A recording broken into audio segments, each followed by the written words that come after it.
In the world of health insurance, the biggest topic of discussion right now is healthcare reform.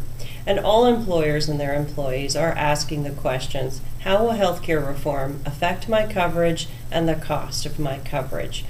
Healthcare reform will unfold all the way through the year 2018.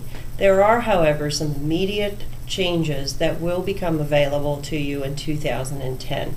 For your convenience, a link is attached at the end of this video so that you may look at the actual impact of healthcare reform in the immediate sense. What we want to talk about today are two areas that many employers are bringing to our attention, and they have a lot of questions. The first is in the small business tax credit. What this comes down to is if you are an employer that has fewer than 25 full-time equivalent employees and you have covered at least 50% of the healthcare costs, and those same employees have an average annual income of less than $50,000, you could be eligible for a tax credit of up to 35% of those healthcare costs in the tax years 2010 through 2013.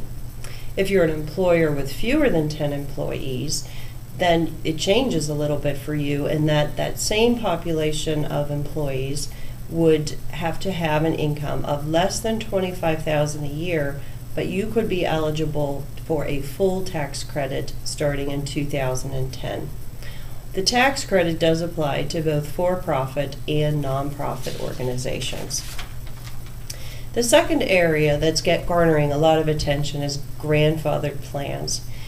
Basically, if your company sponsored a health insurance plan on March 23, 2010, when healthcare reform was signed into law, you are deemed a grandfathered plan.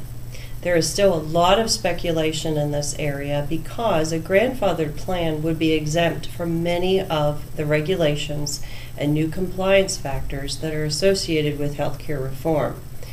We urge you to proceed with caution because if you make any significant plan changes, your grandfathered plan status may be removed. The problem is there is not yet any definition of what a significant plan change may be. So we definitely recommend that you consider this in working with your advisor. There's a lot to anticipate now through 2014 and 2018, and we're here to help and hope you will call us for more information.